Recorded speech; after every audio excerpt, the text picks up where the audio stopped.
Welcome to study campus classes. আজকে যে TET Jharkhand টেটের যে সোশ্যাল স্টাডিজ, তোমরা যারা যারা আর্টস ব্যাকগ্রাউন্ডের, যাদের এসএসটি যে সিলেবাসটা আছে, মানে 150-র মধ্যে 50 মার্ক কিন্তু তোমরা জানো এসএসটি। এবং যেমন আমাদের আপার প্রাইমারিতে 60 মার্ক, কিন্তু ওদের কম্পিউটার 10 করে দিয়েছে, তো 50 মার্ক। তো যার এসএসটি ভালো হবে না, তার আপার প্রাইমারি কিন্তু সব দিক থেকেই অনেকটা এগিয়ে যাবে সে। তার জন্য আজকে বাংলা মিডিয়াম এবং ইংলিশ মিডিয়ামে পুরো সিলেবাসটা বুঝবো, এবং সিলেবাসটা খুব সংকীর্ণ করেছে, কিন্তু এই সংকীর্ণের মধ্যে অনেক কিছু আছে। হয়তো খালি ইতিহাস ভূগোল দেখলে হবে না, সেখানে ইকোনমিক্স পলিটি আছে। তো পুরো ডিটেলসটা আজকে বুঝবো, কোন চ্যাপ্টারে কটা টপিক রয়েছে, কোন কোন জায়গাতে দিয়েছে, ইতিহাসের কি বাদ দিয়েছে, কি অ্যাড দিয়েছে। তো চলো আজকে একটা একটা করে আমরা আজকে সিলেবাসটা বুঝি। তার আগে তোমাদেরকে বলে দিই, আজ থেকে আমাদের জেটেটের সেকেন্ড ব্যাচ শুরু হচ্ছে। যারা যারা নিতে চাইছো অবশ্যই কন্ট্যাক্ট নাম্বারে কন্ট্যাক্ট করে নিও, কারণ আজ থেকে দেখো, প্রথম থেকে যদি ক্লাস করো, আমি এইটুকু বলবো, ফার্স্ট ডে থেকে লাস্ট ডে পর্যন্ত তুমি যদি ঠিকঠাকভাবে লাইভ ক্লাস করতে পারো, তাহলে আমি বলবো শুধু পাস নয়, তুমি অনেক ভালো নাম্বারে পাস করবে। তার জন্য বলছি যে চলো আগে সিলেবাসটা যা যা করাবো সেগুলো করো, এবং সিলেবাস দেখো, তারপরে একটা একটা করে আমরা এগোচ্ছি।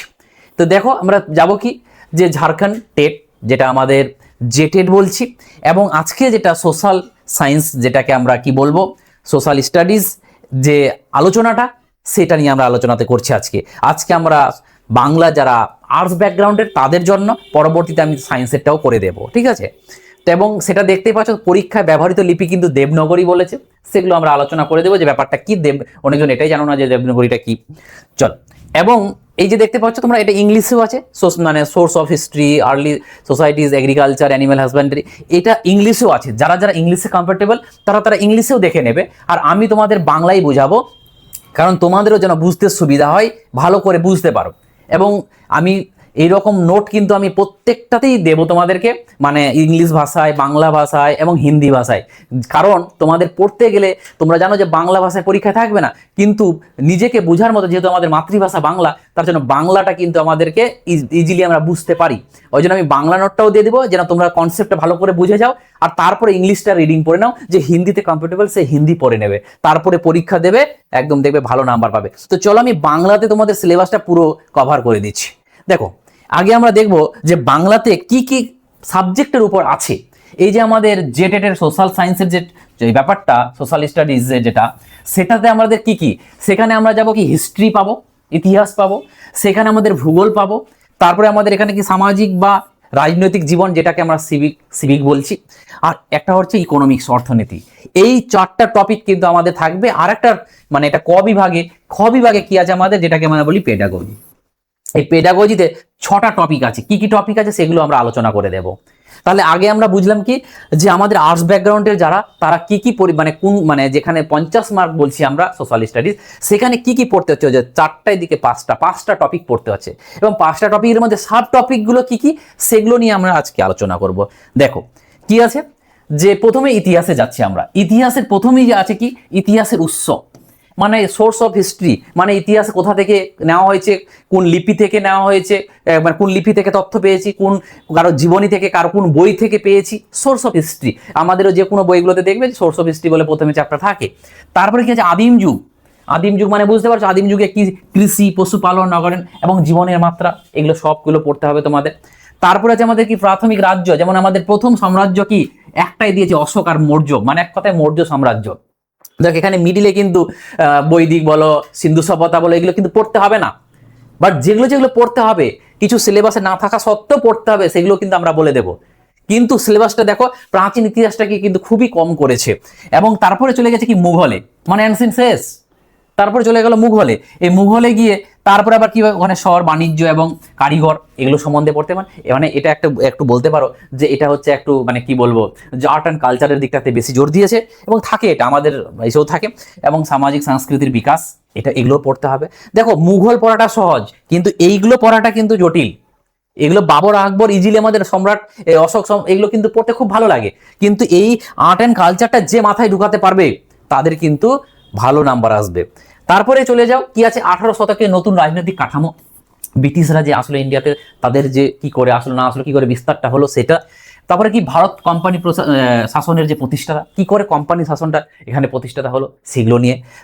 তারপরে তারপরে আছে কি উপনিবেশবাদ, মানে কি যে কলোনি, ব্রিটিশরা যে এখানে কলোনি গঠন করলো, কেমন করে কলোনিটা গঠন করলো না করলো যাবতীয় জিনিসগুলো। তারপর 10 নম্বর আছে কি আদিবাসী সমাজ বা সাঁওতাল, কারণ সাঁওতাল বিদ্রোহটা বেশি করে পড়তে হবে, কারণ বিহারে যেহেতু ঝাড়খণ্ডের রিলেটেড তার জন্য। তারপরে কি আছে আমাদের 1857 সালে যেটা সিপাহী বিদ্রোহ বলি আমরা, কারণ সিপাহী বিদ্রোহ আমরা দেখেছি বিহারে প্রচুর কোশ্চেন আছে, এখানেও কিন্তু প্রচুর কোশ্চেন আছে। এবং তার আগে আমি তোমাদের বলে দিই, তোমাদের যে আমি পড়াবো না বা পড়াচ্ছি না, সেটা কিন্তু পুরোপুরি এনসিইআরটি বেস, আর তোমরা জানো এনসিইআরটির উপর কোনো কথা হবে না। আর যা সিটেটও যেভাবে সেইভাবে কিন্তু জেটেটটাকেও তোমরা ভাবতে পারো। এবং 12 নম্বরে কি ব্রিটিশ শাসন এবং শিক্ষা এবং নারীদের অবস্থান সংস্কার। এবং 14 নম্বরে কি আছে জাতীয় আন্দোলন, যেটা আমাদের মানে 1885 থেকে শুরু করে 1947 মানে কংগ্রেস তৈরি হওয়া থেকে শুরু করে স্বাধীনতার আগে পর্যন্ত যে পিরিয়ডটা, সেটাকে আমাদের যেটাকে আইএনএম বলি, এক কথায় বলি বিহারে শুধু এইটুকুই পড়তে হয়। এবং তারপরেও বলে দিয়েছে স্বাধীনতার পরে, মানে স্বাধীনতা প্রাপ্তির পর ভারত মানে ইন্ডিপেন্ডেন্স পেয়ে যাওয়ার পর ভারতের অবস্থা, সেটাও পড়তে হবে। এবং তারপর থেকে তো আমাদের পলিটি ইকোনমিক্সটা শুরু হচ্ছে। ভাবো যে যেদিন থেকে স্বাধীনতা হয়ে গেল তারপর থেকে কিন্তু আমাদের পলিটি ইকোনমিক্স শুরু হচ্ছে, তার আগে তো হিস্ট্রি। এবার আমরা যাচ্ছি কি ভূগোলে। দেখো ভূগোলেও সিলেবাস খুব বিশাল কিছু না, কিন্তু যেই কোশ্চেনগুলো যেই চ্যাপ্টারগুলো দিয়েছে যথেষ্ট সচরাচর আমরা কিন্তু পড়ি না। আমরা দেখো কি আছে সৌরজগৎ, এখানেও অনেক ব্যাপার আছে। এবং আমাদের বায়ুমণ্ডল, বাড়িমণ্ডল এবং এর গতিবিধি, পৃথিবীর অভ্যন্তরীণ গঠন এবং পরিবেশ, ভৌত পরিবেশ বা জলবায়ু, ঠিক আছে। এদিকে কি আছে আমাদের মানব পরিবেশ, হ্যাঁ। তারপরে আছে কি মিথস্ক্রিয়া, ক্রান্তীয় এবং উপক্রান্তীয় অঞ্চল, নাতিশীতল তৃণভূমিতে জীবন এবং মরুভূমিতে জীবন। মরুভূমিতে যে দেখতে পাচ্ছ ক্যাকটাসের ছবিটা আছে। তারপরে কি আছে আমাদের ঋতু, যেমন ঋতু। আর 10 নম্বরে কি আছে প্রাকৃতিক সম্পদ, যেমন প্রাকৃতিক সম্পদ মানে কি ভূমি, মাটি, তারপরে তোমার খনিজ বনস্পতি, এগুলো হচ্ছে আমাদের প্রাকৃতিক সম্পদ। এবং মানব সম্পদ, কৃষি, তারপরে তোমার শিল্প, ভারতের অবস্থান। দেখো এইখানে পয়েন্টগুলো দেখো, বলছে ভারতের অবস্থান এবং আকার, মানে লোকেশন অফ ইন্ডিয়া। এবং ঝাড়খণ্ড রাজ্যের অবস্থান এবং আয়তন, খুব ইম্পর্টেন্ট এটা, এখান থেকে প্রচুর কোশ্চেন আসবে। এবং দেখতেই পাচ্ছ দিয়ে দিয়েছি ঝাড়খণ্ডের ম্যাপের কাছে দেখিয়ে। এবং আমাদের দেশ ভারতবর্ষ, সেখানেও পড়তে হবে। এই যে আমাদের দেশ ভারতবর্ষ দিয়ে মানে তো গোটা ভূগোল হয়ে গেল, মানে ভূগোলটা তোমাকে সব পড়তে হবে, কারণ ভূগোল আমাদের ভারতবর্ষ মানে গোটা ভারতবর্ষটা। তাহলে যে কোনো কোশ্চেন দিলে তুমি বলতে পারবে না যে সিলেবাসের বাইরে এসছে। এবং আমাদের রাজ্য ঝাড়খণ্ড, মানে আমাদের রাজ্য বলতে যেহেতু বিহারের পরীক্ষা ঝাড়খণ্ডের পরীক্ষা হচ্ছে না, ওই জন্য আমাদের রাজ্য। তাহলে ঝাড়খণ্ডের রাজ্যটা সম্বন্ধেও কিন্তু ভালো রকম পড়তে হবে, ইন্ডিয়াটার সম্বন্ধেও ভালো রকম পড়তে হবে। তারপরে চলে আসে আমাদের সামাজিক এবং রাজনৈতিক জীবন, যেটাকে আমরা কি বলি সোশ্যাল অ্যান্ড পলিটিক্যাল লাইফস। এবং বৈচিত্র্য বোঝা এবং সংবিধান আছে এটা। মৌলিক অধিকার বা কর্তব্য, এবং রাজ্য সরকার বা স্থানীয় সরকার, এবং গণতন্ত্রের সমতা এবং সংসদীয় সরকার। এখানে আমাদের কেন্দ্রীয় সরকার, রাজ্য সরকার, এগুলো পড়তে হবে, এগুলো কিছু আছে। এবার চলে আসে আমাদের অর্থনীতি। দেখো অর্থনীতি আর সংবিধান, আমি বলি বাংলা না, জোর করে বাংলা করা হয়, কারণ পলিটি আর ঠিকঠাকভাবে মানে ওয়ার্ড আসে না। তো চলো এবার অর্থনীতিতে কি পড়বো আমরা, যে জীবিকার মাধ্যম, পেশাগত কার্যাবলী, অর্থ এবং বিনিময়, এবং জনসংখ্যা বৃদ্ধি ভারত এবং ঝাড়খণ্ডের প্রেক্ষাপটে। মানে এখানে ইন্ডিয়ারও পড়তে হবে, ঝাড়খণ্ডেরও পড়তে হবে। তারপরে আমাদের কি পড়তে হবে পিডিএস পড়তে হবে, গণবন্টন ব্যবস্থা। আর তারপরে আছে আমাদের কি যে খাদ্য বাণিজ্যিক ফসল। তারপরে আছে আমাদের সমবায়, বাজার, মার্কেট যেটা আমরা বলি, অর্থনৈতিক সামাজিক মূল্যবোধ এবং আর্থিক সাক্ষরতা। আর কি আছে এবার সেকেন্ড যেটা আমরা বললাম পেডাগজি। এই পেডাগজিতে যদি যাই আমরা কি পাইবো, দেখো যে শিক্ষা শাস্ত্রের দিক, যেমন আমাদের কি আছে প্রথমে সামাজিক বিজ্ঞানের প্রাকৃতি এন্ড ধারণা এবং শিখন পদ্ধতি, প্রজেক্ট ওয়ার্ক এবং সামাজিক বিজ্ঞান শিক্ষাদানের সমস্যা, মূল্যায়ন এবং সামাজিক বিজ্ঞানের দক্ষতা ভিত্তিক মূল্যায়ন, জাতীয় শিক্ষানীতি। এই যে বলেছিলাম এই জাতীয় শিক্ষানীতি প্রত্যেকটা জায়গায় ঢুকে গেছে। এবং সামাজিক বিজ্ঞানের যে প্রেক্ষাপটে যে সমালোচনামূলক চিন্তন এর বিকাশ, এগুলো হচ্ছে আমাদের টপিক। এবং তোমরা যদি দেখো যে কোন জায়গাতে কেমন টপিক আছে, হিস্ট্রিতে টোটাল 15টা টপিক আছে, জিওগ্রাফিতে 17টা টপিক আছে, এবং আমাদের এই সিভিক্স থেকে কতটা আছে 7টা টপিক আছে, এবং ইকোনমিক্স থেকে 10টা টপিক আছে, আর আমাদের পেডাগজি থেকে 6টা টপিক আছে। এবং কটা পড়া হয়েছে না পড়া হয়েছে তোমাদের মতন এগুলো তোমাদের জন্য দিয়েছি, কারণ রিভিশন যখন করবে খুব ভালো লাগবে। প্রত্যেকটা নোটে কিন্তু আমাদের এই কোয়ালিটিতে থাকে, কি পড়লে না পড়লে, কারণ কতটা সিলেবাস, কি পড়লাম, কি ছাড়লাম, সেটা কিন্তু সব থেকে বড় ম্যাটার করছে। সর্বপ্রথম আমরা বাইরের রাজ্যতে যাচ্ছি, নিজের রাজ্যতে না, যে বারবার কোশ্চেন দেখে দেখে একটা হ্যাবিচুয়াল হয়ে গেছে যে কি পরীক্ষা আসে আর কি আসে না। ততএব আমি তোমাদেরকে যেভাবে গাইড করবো তোমরা সেইভাবে যাও। কোথাও এক পরিমাণও, আমি বললাম যে এক পরিমাণও 1% সিলেবাসের খামতি থাকবে না। এবং তোমাদের 100% সিলেবাস কমপ্লিট করে প্র্যাকটিস তোমাদের করাবো, এবং দরকার হলে যদি 7 দিন ক্লাস করাতে হয় 7 দিন করাবো।